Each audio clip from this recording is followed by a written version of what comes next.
Xét rằng cả tình nguyện.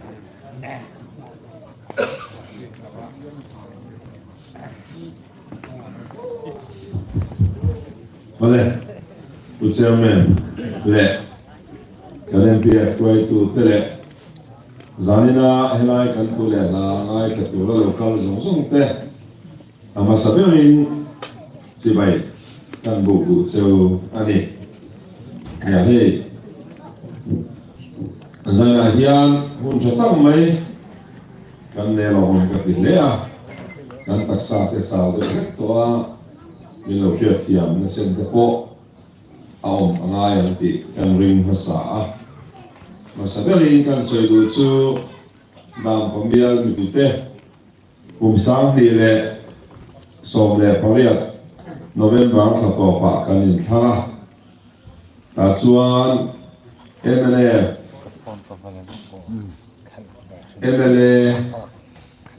he dam pamiala masabeli turing ne takin min thang thing ani a chuta chuan min thang tu te du dan nge ya kan ngai dan kan du dan te khon khomin kuma chung na tho kan tum ani a mar saban doi tha takin khovel pum pui island thiau ka ta te po mai hau lova covid shipuin min nuai ta ka wangin kum hi le thathum chung meu mai kum hi le thathum chung te meu mai ko san tak ya po in khom thei lovin siat nei mi atuam ver ani so di sung chung chuan kumata kum hi le thathum kan pai chuan kum hi le Kasari na thọ na hun kan nei ti na ania chu kum ni le kasari chung chuan khovel pum pui Australian ber le changkang ya kan ria USA te Britain te China te Japan te France te khoi so khar mai development an soi ngai lova survival dam ko chuan a chia an ngai tua ani chu ti chung chung chuan puzo ram tha so khari kan ram development ngai poi mo in sum har sa takara na athia an te thoda no me moti in ngai tua la kan seng howa kan si minister zong takin kan har sanate biar ama kan la na tur te kan soi te min ngai thak saka chu zinga chuan hin homa te po kan bial sunga na kan an thok ve noka kan kin lo na te kan fel lo na te ka fam kim lo na te ka thiam to lo na zong zong te hai derin bial li pui ten min hia khu kata voi ni thengin kunga kan man ro mek lai theng hian mi ma min soi sel tu om lovin he bial mi pui kan tho pui ten min hia khu ta wangin zaina ma sai lom thu thil lung takin ka soi du ani chuki wal chuan kunga da tan kan ho tu ten he bial ko som thum le pathum kong tin re na ma som na ngay tua pui thọc tu rin min ruột lệ à chú min ruột lệ là po chú với thengin da papu đi pui ten soi sel na ka chu ma in la nei lo wangin ka lom le zuala lom thu ka soi non le tu ani har sa tom takara he biala kum sang di pariata ni chena hi pula min thang sai lo sen khan kan lo ding to a vô za thum le pali in katla a chumi nuwa chuan he bial hi an kol zui zelin in do thei zia chumi zong zong fiat di ro se ti kan bible thu kha chang thana nein kum som le pariat chung ni na poi mo chel nia lovin he biala kan partia ding ten cricket an sanga an dinga an tin lo nuwa a chen chuan thi thlengin helam hoina lo kal le lova keima bokin mo kala le ani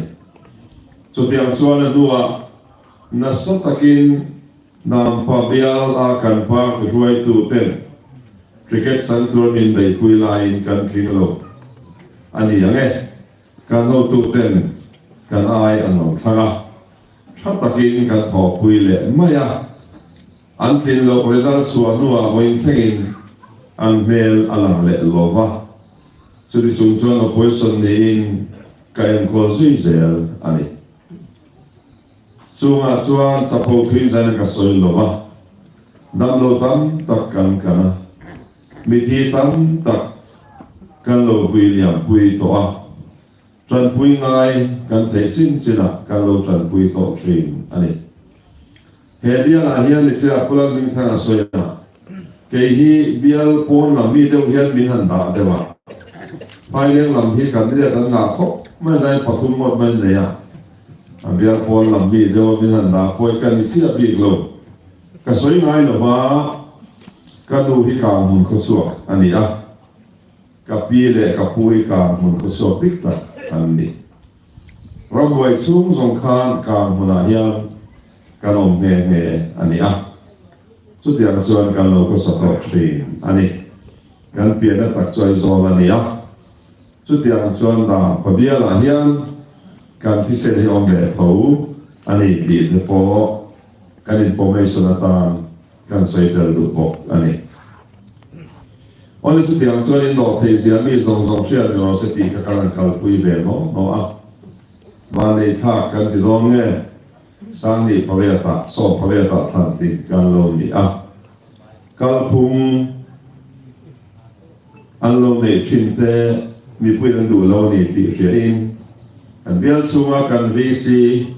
mi pui ai o than sang te ne kan soi owa pasok kan han nei so ani sa ni som priata kalodin khan point paru nei point mo ta kan ne ya chu point paru ga chu Khovelina Development Backbone Department anti ani pakana chuan education panina chuan health pathumna chuan agriculture and allied department apalina chuan kongmin petu PWD apalana chuan electricity aparumna chuan tuitiang min petu public health department te ani COVID karat te to kin kan bialen kol tu sa ten helai muna ngai tu na tha tam tak an senga biale ko tang te ko an lo soi dang lang ko thi ne amar du ko om lo wangin education yan he dia ko som tum patuma yan west pailenga high school chin chu lam zir na pakhat chu private om le ti lo chu om lo ni ti rein chak takin vaya yang tang lu saklama re eka higher secondary school he so kar hiam alo din ta vaya class an kan mu ani adon ya chuan he dang lu are hiam kumin second session school session thara hiam dang lu government high school besarin higher secondary school class kan tandona afan po kan nei vekoni ti ka filu chu adon ya chuan thalam tang dunga puldung seya niku basa higher secondary school kan din to niku malia kumina pass percentage for 100% ani Vanya building lo za som tum padi kan sa zo to hon pe ani to ani chutiang zelin kan biala hian le ka thiam kongthang fe master degree nei thengin kan lo om de to amaro chu technical line doctor engineer te ti tham kan la nei lo ni ti in science zero na atha ngai pui mo kan tu mani ti kan soi te bo zui zeli Kumin School sa Sontarahian, West Highland High School, Science Stream, Subject, Paul Som Pahalia Som Pati, Kantan Hamdo na Sangson, Aumek Toko, ani. Yang Chuan, Kang Muna, Higher Secondary School din Turing, Central Kandila ni Mase, Iuday sa Trangin, ang High School at Paul Som Pasin, ang Som Zolo Tiabangin, min objekta lava ni masya di lang sa bitnog lea lumpun le Korenim High School in Kamun High School hi plus 2 asong teniti ziakin kan kende toa monya hen base na sa takling kan firme ani sutian zialin ziona kan nai poi mo bangin kan ziala school tam ta tuna mai khan kan bial suha private te adok running aid te government ta sikul som le pakok no kan upgrade kan yang suha education ma kalula to train ania kan tum le chu West Highland area MUP Upapolten area conference college din yo sa piang pasa chu po chu min thang ke le chuan din turin ma kan na halon ti ka du ok seu an ti he mu na le yan sa ni som pre ta han ka so su pe so chu cha he biala kun na tok tu kan nu le kan pa kan pi le kan pu ten kan tu le fa te zeu na sa ngai poi mo in an na te le kan tu le kan fa te kan so ma Kong lui kan khéo hiền, po som chín chung lam diệu tiêu kan tum trì na. Hay hi min than kia địa chuan, kong lui kan lâu hiền, po som pani pa tiêu kan tum ang ti chu. Pusong ram thang so kha sắc takin, kan ngin na temin ti ui kin saka. Biar ayo poi jai na thari long thu ka soi ram du ani. Yang jai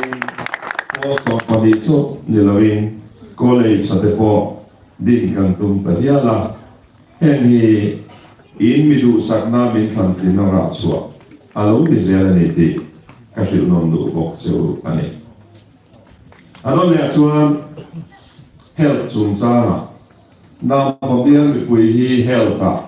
kan dia me maya nau chuma ti na te tama tin malaria awangin kan thine me mani ti in covid pui ka Health Department kalau tangin monya yang kedang lumpua ngaya abi Health Subcenter kan upgrade la Health and Wellness di nurse BSc Nursing abi taga tharuk mo train mamo bi kadang boy so the chu tiang chu health worker kan nei na mun Health Subcenter zong kan upgrade la. Health Subcenter kan nei lo na zong Health Clinic Center kan din ta. Abi takin central norm sina palo chung ram mai bial mai na wangin. Kilometer 2 na chuan Health Subcenter tu ni. Chu tiang population chu ni tu ni ti zong na na inziak an nei po bo chia in elai kan nat na Christiana ma kan ha sam na wangin voine hian abi takin bong tha te South Saguala te bol te ate chungka ate Tuazona te Health Clinic Center kan din ta ani athang la ni sana si pui kwa te sai tha te Westpool puyate, Pugzing rentrate, Fruiducate, Beka Bekile, Navate, Candinta, ani. Tutti al suo so kawia, ma saktakin alaniti. Il fiato numa se kasoi non dua. Adon le al suo agree in a light department, ati apoy mo le maya. Sina members ang taga setong kan kun na tok tu kan tama amaro chu tui tiếng mắc làm khắc cái cái quay mỏ lò va cái quay mỏ zo cái chu infrastructure này thì cái soya với nhà hiền covid khang sana ka na he tang dunga kan block mun quay mỏ ber kan kholian ber chu re ani chu ni kuma agriculture le horticulture agri block officer post le horti block officer post kan create PWD ai bimun kan encia na utilize to na lo nei le tu mariana na ban to lo dungka pen kon siam tuma an bu melan da mai ram zau takha kan si minister ko thai na huna re ka kan VC tele kan party tele kan ena ka sa tren sa ka chu ta chuan noi som kwa patum mangin tu na hian tender ni under processing a oma pulau tiang ni mo so lai so ani tender sang tu ni he ani chu tiang chuan he biala ko som palian ko to hian April horti infrastructure atak taka na tu a building le officer le a staff de post kan create kan data kami tang hian kun na tu te har san suktia na ko ma online di ka soi dua chung tun pa ni false armyworms an tiang si khai se tu te po da ka ni khap le ka ataka en pui the tu te din kun na tu te ataka tran pui the tu rin mi thiam kan biala kan la lu ta chu tiang mo spy le army block agri officer te block horticulture officer te hetiang zalian kan da ta alom katitak zeta chu chuan kun na tu te nasatakin min pui mo mga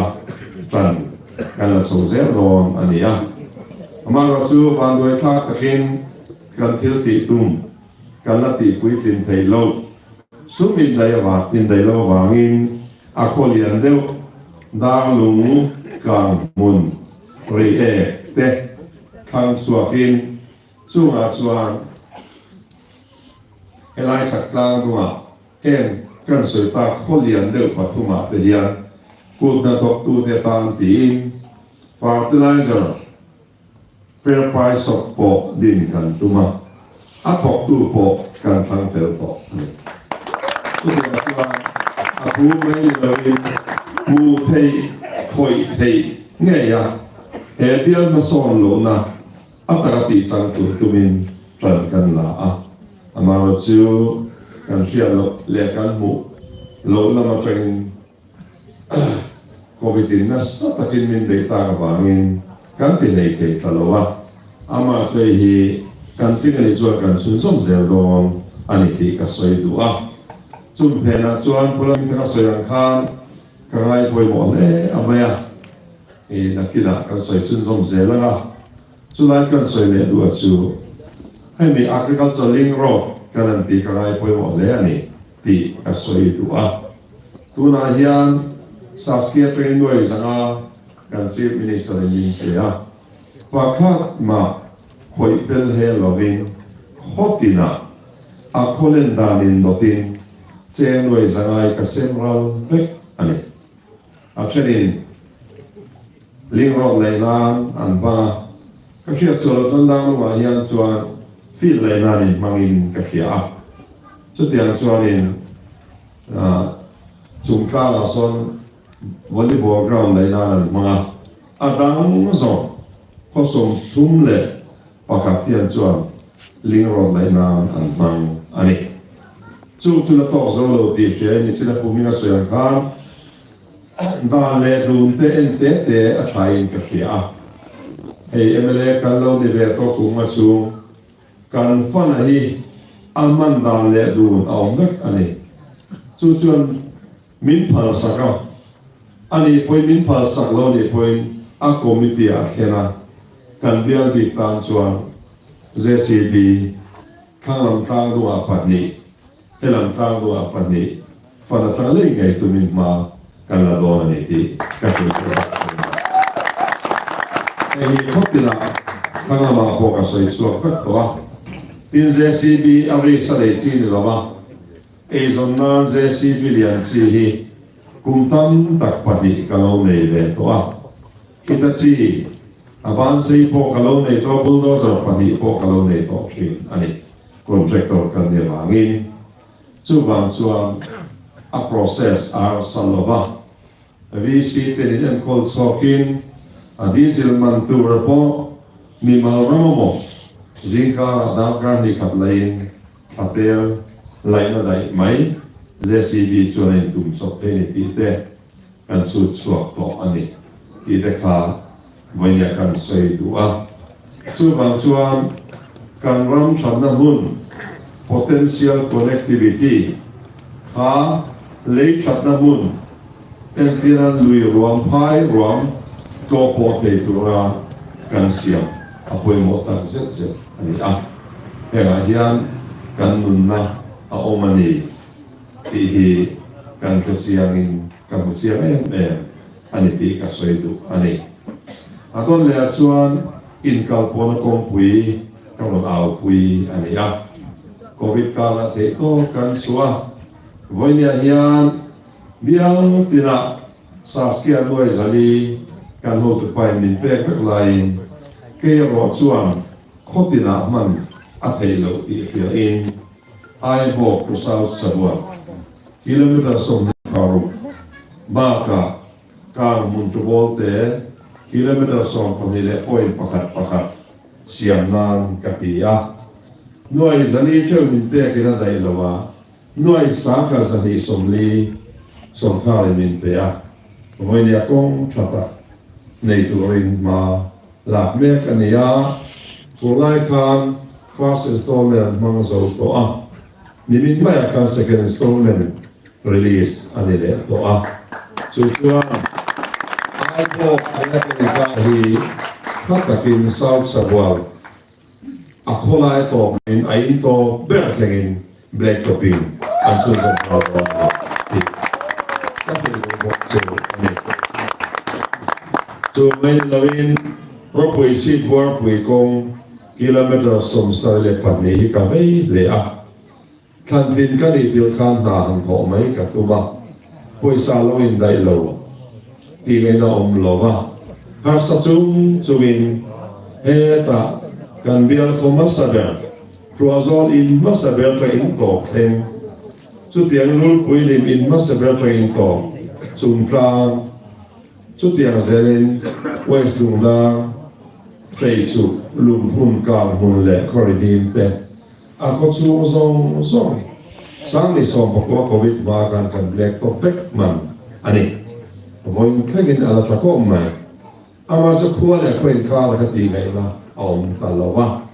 covid in min nan ta ka wa khan mar zan nas takin kan be ya voin ya hian hei ka shil du se ni ODR antia other district road connectivity PMJ suai mangin voinian he kong kilometer som sari pani propui si tu bor pui sen chai no sang som leta alom na tu bera tu ya chuan elai kan communication chelu tu ka hi siam chat me ani a adot le chuan tui chung cha kan malak na ZZM scheme central kan suaka e kan opponent party ten central scheme alomanti adik central scheme ani central scheme a hian che rang a oma za cheng som kwa central lan tum state in som lo tum de te za som sari pa central tum state in cheng som ni pa kan lo tum de te za som na central tum state in a do le na ma ching ser cheng som na pe lai te ani ai na po ni sela ma ching ser a hi se so khala pek masak lo chuan centrally atum to hi a release ngai lo ani chuwang chuan na satakin kan har sapna te kan siam ne na ka soya tam takin kan ne mele tin lim kan min lo dem ani kha dam pa mele porin to a chui telal tu te min lo ti ni min zui tu a chief engineer te engineering chief te DC te IGP te ka projection ani eng wange e bial du fual khai chuak turin ke ba chak le zo lo atak taka a file process tu te on the spot eyewitness le min mu pui ngai ka tia wangin ka projection ani Sebenarnya kalau potensi yang kuali lewat butuh China, apa yang kita kasih? Cuba aku ekokan kuali inti lama ni lo menjatu ini. Kalau kuali dua kan, IB akan lihat dia mai. Ami emele cuba ingin sak basuatan ni kalau mungkin. Ataka kan har sadamin mo puitu kan officer te chuan kan an soide de ka an process sum mai ni zezem ski malo chuan chiang takala chu dam pabial ko som thum patuma voile khata tui chung cha kan har sabda vung kan chuang na lekani ti ka tu so ai bia som dia qua dòng dòng về lệ cả ta là pakhat mà cần si minister biểu hiện ổn miệng luôn anh vàng nghe cần mà muốn na mi pui out home cần present dan bia lama cần officer tên min pui tất anh priority min pet tất anh chú do cả chú apoi mẹ mình thì dành cái phần đủ siêu anh cần tiếng lên này pon ai lao do cần là present làm chú mi pui about ia pun mota sesetin kafian itu kasih itu electricity po kami katok lo di kafia nas takin abikin tangan tanggung kan selesai zuala tu nahian one car the crew ke vile 11 nas takin bayrabi pengkan la ya amaro chu bayrabi le mamit inkara tong lui aluanga sulai chu forestin line kalan rem tilawa riverine reserve ti in high court ni kanin king ani masu ne takin high court in tiam min san ti ta wenia hian sak takin ma kan la ta December client commission man kan tuma ama chu election awang he nge akal da ka sezui sunzom ta chia lo ani chu tiang suan line ngô bùi em tiên là sai thà lệ phù du sinh cả lại nông cụ thà cả tiền lâu ba cái ma mi mà nên cái ma ngày tuổi nào này cái nên gì đó thế này cái nên nhiều phiếu mày West Phile train sai thà train line béo là sai thà lệ phù du sinh cả ngô bùi à cả cái line phone xia chú vàng chơi line cắt tuổi là one thà the two 11 là hi mark para train Polu Ceylon sono sekatia. Sejunit ko atau ko meeting voi thum office akan neya min pompuita ani. Setiap mungkin datang dun sakapo hian aizo tang rei lain lalu kalau katakin propuisi patring tui takang mungkin akala. Sudah jual sungkang le West sungkang ingkang mua son lain phone sele mani. Cuba so sulai so cut off to ila. Propuisi patang local so sungkang atop stela. Aizo la local rei kat off lovin West sungkang tangin kang mungkin rose nantiya. Cucu anda processing o mekaniti kasulu bokcioni. Alam mo niya yan, dito tam takkan lale, dutu la samlo, ani. Elai so siya po matolian po ilalat kaya, ilakalte, alakalte. buổi thác em ở chỗ rồi lệ sẽ về là abi takin bu phai retail ở nan khula zuang tui pu dal ma trangin helaya ma bo ka trangin rồi ka nai te kilometer som ni lek ka ngai kilometer som ruk chuang kalin len pui ra pui chi pa he ta lo ko chi dai a chan chu thil da ni lo ba Kong Louis Bridge an do re lu tu pa ni atakin voi thum ka lo ka so le ngai po kan zo to hau sa bo voi ni ka soi chuak to ani akron chak to lu le ma se atakin ka na ti ngai na alo om lo so ka ma sai ten da lo pe kum sa ni le som le pakua April sorry September tho class ho zo tu an lo akrimena ka voin the la zo lo asan ka na takin kan no sina ati ngai nom so lo so ka ma sa ka nin tham do na wangin contractor de na 75% advance alo pe a kenin kan ta me nei chu na boi thak ta tat mai chu wangin vau le themin kan be a voi ni chuan kan zo dom ta alo mom ka ti tho mai chu tiang chuan ma la ni ka soi ani tin kulai kong ku a carve cutting te na sa ka ti ngai ani a kulai kong kilometer som ya ko tan kan la fe alai ani ma ba tam tak kan la le tin Mizoram so ni lo India ram so po ni lo ko be la tourist ram hia tu rei tourist cottage aku ani kumi apa caku buat tak maya ai zo la ta len pui tra lo kwa ngai ni ngai pui moin len pui fona tra lo turin dai ra kan lo kan turin nasa takin covid ka kan beya kilometer som ni sia ni len te rei kong survey kan zo to a min khang thing le ni cho den to po hi a funding zonga lai ngai to min na kan thok to ni ti ka soi du to ani tu ban zo ni a hian ti tu tam ta ma sok kan ne ya kan thiam lo na te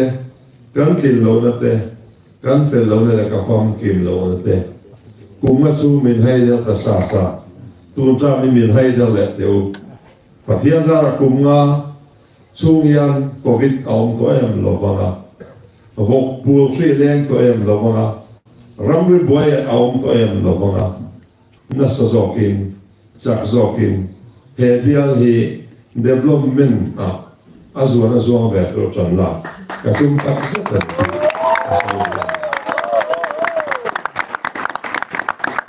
min muang hian in ko tlangwa pudi thang lian tenen Eram din munsang zok be sena wangin ai zo tlangwal pianga selian po ni la duangin lekha kan zema man lo ka khia mitam takin WhatsApp group a lekha thiam lo mi bol min pikhi lekha thiam lo kan ni lo menen kan le pui kan nei nol mai Mizoram development mani bial soitur hian ka zio san lo na hian kong midalo ni West Pioneer Harrison School private an le ku upgrade ang IT ka siya sa po tuwing sa nakasay lova su sikula suan namtin ang kala hostel kan le lo ti siya in nuay sa ni somtum project kasiyang tira kay ma ngay Central Minister Irani kasuboni sa prongka amali ka thiam si alo tin kay wangin gizong prongka lo thiam si alo ba trong le tu ka tuan mai tu wangin intang pabial tu mele ni mek ni le tu na in ma a be se na lo ding lo za puisu voinen na pabial masol tu chuan London aniamo Beijing aniamo zaina poem har samane mialarin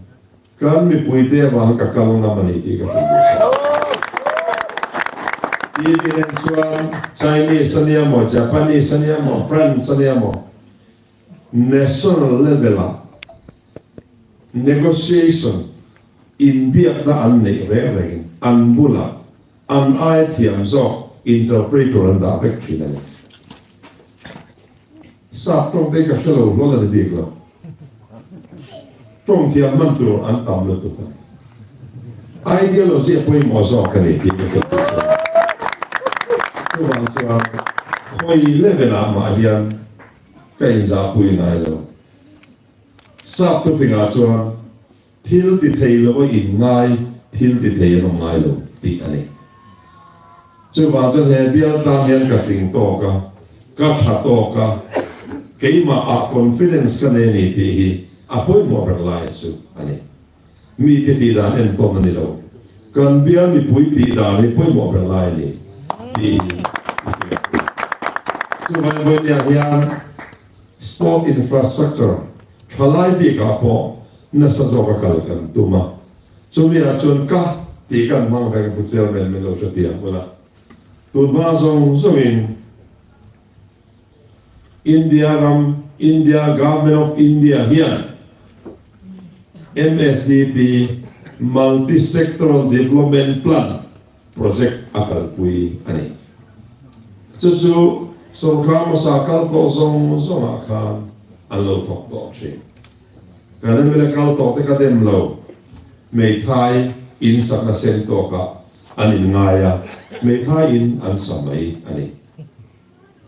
maro chu ka huna lo thleng ve a West Highland RD block ka chu MSDP voinya mi an thak ta PMZV ke ku man thei ani antia ama chu ko itap lo West Highland ai kan kalila pui pulang ming thana te kom sak ba yan noi sang tum zali in sports school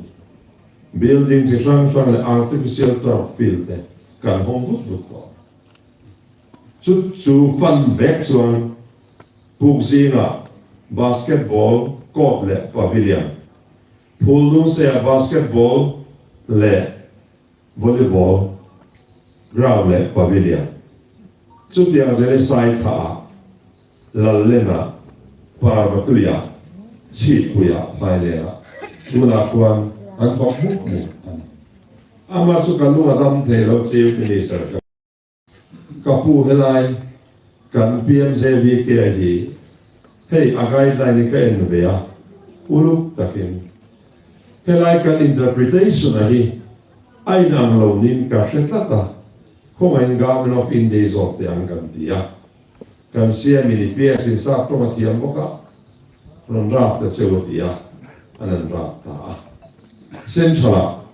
kan zot ta ani kan chief minister government to government chuta minority ti anom street fiel sei hi alo ta ma mi loka ni kum ma lo thenga minority ti PMJV ke street fiel a chuan religious minority ni sa phuana atanga namtem atlem zok soina ni anom ti ta chumi de chuan Mizoram puma he PMJV ke hi man thei alo ta min khang ti gani chuan he tlang ruwa po a kholian zo ve e ka te dang lung ka hun bi khan bi ka artificial turf kan pa do mani ti ka chu mai no sport infrastructure da indoor stadium ani amo outdoor games volleyball basketball ani amo boxing ring amo kan khalai te di ma na hi voinia ke nin kan ti lo chuan thang ten min dem dom ti hi ka mu phak re wangin chu la hoi chuan chak takin kal pui cheu ka tum ani ti ka soi du ani chu ma chuan voinia te ka ka soi to rama te mini som thum chia vel ka soi a ten kan e ro ve tanga chu kan soi du ani chuan voinia hian he sorkar malak na hi bial pon lam ka soi le ani voinia hian ka soi du sei hi ni pu cheu men me lo thia bola MNF party hi party da an lo thi sena adinani a foundation apo pathian le kan ram tam ti su lo lan na chu flek eng ta to pan lo hai tharo ka khil lu so chei in khop da to hian he ram le nam sanin in nu le pai pi le pu te nun na lo dan to ani vonia patsan tu thom a thang bel kan ro da tak zet zet kan ramin sa khuana ram ri buaya nam chung cha la aliamo emele feeling lai mai samzai khat pok poin ala patsan nai lo ni ti ka sei tu kanuna pe varma pring sa sitam ta ram buai vain anu na san him duin alo ta nu ta Bangladesh atangin chutiang hok cha lo ta nu ta Burma Manipur tangin alo ta nu voinia hian food security tun ma kan sung te in nei na te lung phun na te bu fai quintal a bek te ka te quintal ni quintal thu chini bek den kan na te kin VIP te mo an je ol sam ta kan la kan kha all India te to lo ani food security wangi limit lu tuin central min pe ni chu tiang chung chung chuan voinia kan mi zo pui taram ri buai vai an lo an ram buai va lo tla lo ta voinia hian kan reson ka chuang ve lo kan kwa ta ai si mi si nga le sang thum chuang ni ti le chawoi ei kan mi kwan le ani eng tin nge voin thleng hian kan la pek thei til mak tak ani patia de va tha en ka ti che chu ti ro chon Burma le Bangladesh kan mi zo una te sing chuang sing li sing na chuang kan mi kwala central modi sarkari international boundary crosser lo lu te lo no chuang lo tin kan se minister voi li le khang thom toni order on ka toni en pia kan se minister voinia kan flek engten nasa takan musite lo sam kan ham pui te thi lo mom kan mamoral ta lo lu te kan not suak dom lo kum sang ka sakwa somnga pakwa so ve la tanga Pakistan dam project avanga India rama sangtam tak lo lu te 1971 Bangladesh ur avanga amak ta doi tam tak Bengali Musulman sa khobia lo lu te Sinhalese le Tamil in beina avanga Sri Lanka ka international boundary crosser santam tak lo lu te India in humanity ka kya in no chua vek lo chuan ka no chua lo atien chu ya se minister central diangam hi kanome voinia chu ral tan kan mi zo pui te chu kom ro engam komen MLF sorkhari om lo sela keini in mi zo pui Christian te international boundary na min dai dana vana rin na mun khata in nun pui te min not suakara acha zanata dal thei acha congress mai thei acha BJP mai thei sorkhari Mizoram om sela kan nun nei avana sadone anteni Sudan party mai kan between ani lo kan Bible apo kan mu rin na ko min kai foi tu rin levia chi te pathian min pe levia chi te sunga pathian in amit alen roi ai min ram kai foi tu ra lal le thu nei tu te sunga pathian thi tu che sia chi ani chu bangin voi le ngai tha mai tu ani lo ti ru le tin lung takin ka sai tu ani voinia BJP flekta lob te kan mo kama member zom tak sen kha azat ha ti na chang po kan shelo ni kan thin lung a room tak set ani kan Christian pui rộp vào tin xét chạy ta cái lần chạy kan tlang va ten ba len ku tan ta go ta ra pa lan ta ne lo mi tu te ti tu BJP so khan lo no voi ne lo na ta kan mang mai mai la li suan ma chiang lo o me mo ka ti chuพวกเซในตัวผมนำที่ละนี่ซาพัวละที่ละนี่ตีให้กับสวยนั่นด้วยวันนี้ก็ใส่ถุยช่วยกันใส่ถุยด้วยอ่ะต่อเรื่องอะไรก็ใส่ดูใส่เองวันนี้อาจารย์สุขภาพเราดีดิ้งตัวเราไม่ดีแล้วแต่ดูน่าพาเราก็เตรียมเสร็จแล้วสุขภาพได้เสียเสียเราเนี่ยระวังบัดนี้เสียระวังบัดจุมีดังที่เซนเรียนรู้กันสุดที่อากันเฟล็กเองตาตะโกลุงเลยละมันก็สักเวียดเดียกสอบการตัวอังชีวินดิพาเป็นหัวตัวเดินหัวตุยไม่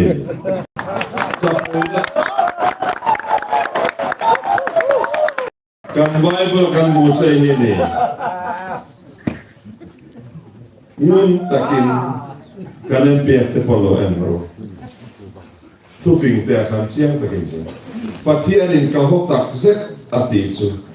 จะโผล่นั่นแหละตัวนั่นนี่สู้สวนปฏิสุดเขาตักเซ็ตทีมไว้บุแลไอเสียกุลอันนี้เที่ยวนั้น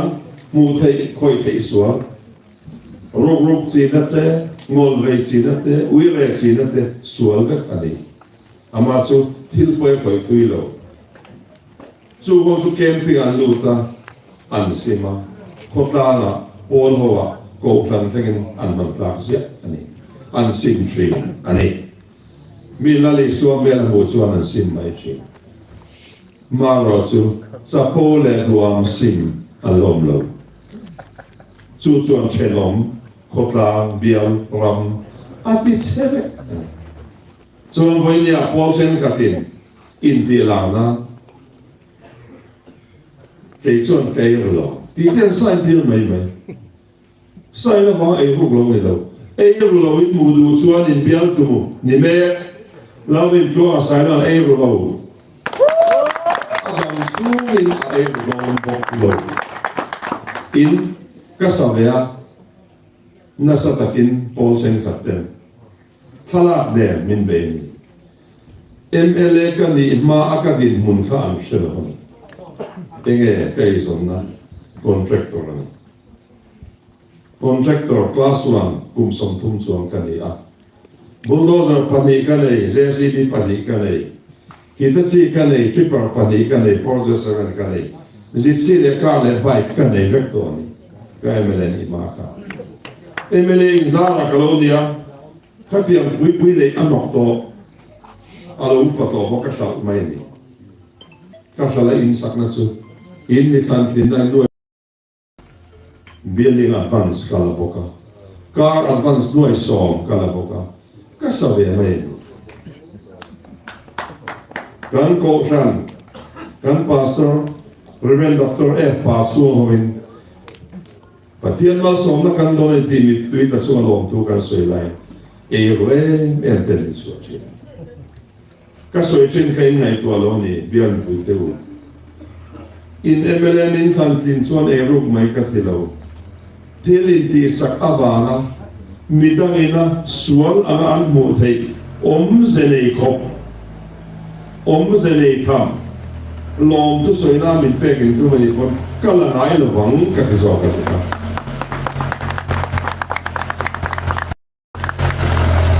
ส่วนมาเองเดียวกันฝันหนักเดียวกันที่สังคมสาวตัดมินเป็กคุมบีซีกันMLAบีซีนี่เราเองกันไปเข้าไปก็เราวันที่อินในส่วนนั้นเบลบุลไอเบลเลียนโซก็ได้หินตาทะลุส่วนบางก็ได้ลงมาก็ติก็ดูเวทไม่ใช่กันนี่ส่วนดูขี้มากันนี่โน้เรารำซาวันนี้ก็พอเล่นแบบนี้ก็ที่เราหวังกันแต่กันในตัวพิมพ์กันอย่างเกมานี่สวลองตัวอันนั้นโอเคนั่นเองส่วนบางส่วนก็พระส่วนสุดที่อันนี้เซลล์ตัวส่วนเบียร์คุยเต้ min rong trai pui ula sak taka na kan tho te na turin min lo rong trai pui u chu chuan e bia le ko tang hi ma so na a keng tel ne an ti i be se u chu be van chuan chu tiang te tu chuan zainen ma em pia kal ten kan lo la nga kaw le tho le ni ya in thana kan nei dom chu tiang an ka tu soyang kan lo ti to te sun zom tu tam tak kan nei te sun zom min len ti sakani chuan ka chin sia na sia in bom nu tak min pe tu rin ti nu takin ka ngen cheu ni ka lo me